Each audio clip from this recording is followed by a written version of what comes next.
تا کۆتایی ساڵی 2014 هاوڵاتیانی سنووری شارۆچکەی دووسخورمات و بەیانیان بە دەنگی تەقینەوە خەبەریان دەبووەوە. بەڵام لە ساڵی 2015ەوە لە جیاتی تەقینەوەکان ئەوەی ترسی لەلای هاوڵاتیان دروست کردووە فراندنی هاوڵاتیانە بە ڕۆژی ڕووناک و پاشان کوشتنیان یان ئازادکردنیان لە بەرامبەر بڕێکپارەدا. لەگەڵ زیادبوونی کردەوە توندوتیژەکان کۆچکردنی هاوڵاتیان بە تایبەتی هاوڵاتیانی کورد لە سنوورەکە زیادی کردووە. بەپێی ئامارە نافەرمیەکان زیاتر لە 11,000 خێزان سنوورەکەیان جێهێشتووە کە بەشێکی زۆریان لە نەتەوەی کوردن. ئەمە لە کاتێکدایە چەندین هێزی کوردی لە سنوورەکەدا جێگیر بوونە. وەڵا خەڵکی دووست بەڕاستی نیگەرانە لەم کوشتن و بڕینە ئێستا دروست بووە لەم شارەیە بە تایبەتی ئەم کوشتن و بڕینە بە ماتۆڕەکە هەر ڕۆژێک و یەکێک کوژن لەم شارەیە بە تاواتی خەڵکی بێزار کردەوە خەڵکەم شارە. بەپێی ئامارێکی بەڕێوەبەرەتی پۆلیسی دووسخورمات و کە کۆپیەکی دەستێنارتی کەوتووە لە ساڵی 2023 تا کۆتایی ساڵی 2014 640 کەس لە هاوڵاتیان و هێزەمنیەکان کوژراون کە 288یان بە تاقەکردن بۆ لیان لەلایەن گروپەکانەوە و 352شیان بە تەقینەوە کوژراون. لە هەمان کاتدا 2160 کەس لە هاوڵاتیان و هێزەمنیەکان بریندار بوونە کە 468یان بە دەستی گروپە چەکدارەکان و بوون و 1692شیان بە تەقینەوە بریندار بوون. هەر بەپێی ئامارەکان لە ساڵی 2015ەوە تەقینەوەکان ڕوویان لە نەمان کرد، بەڵام لە بەرامبەردا حاڵەتەکانی کوشتن و فڕاندن ڕوویان لە زیادبوون کرد.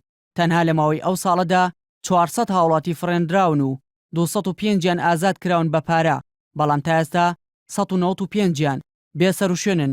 لە سەرەتای ساڵی 2016ەوە تا کۆتایی مانگی ئایار زیاتر لە 56 کەس لە هێزەمنیەکان و هاوڵاتیان کوژراون و زیاتر لە 133 بریندار هەبووە.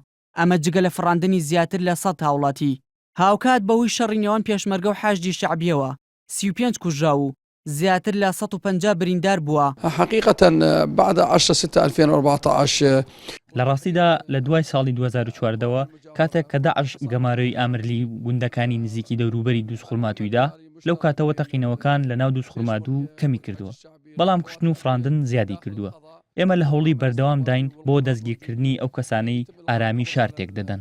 وفق المادة 4 رهاب ونحيلهم إلى المحاكم المختصة.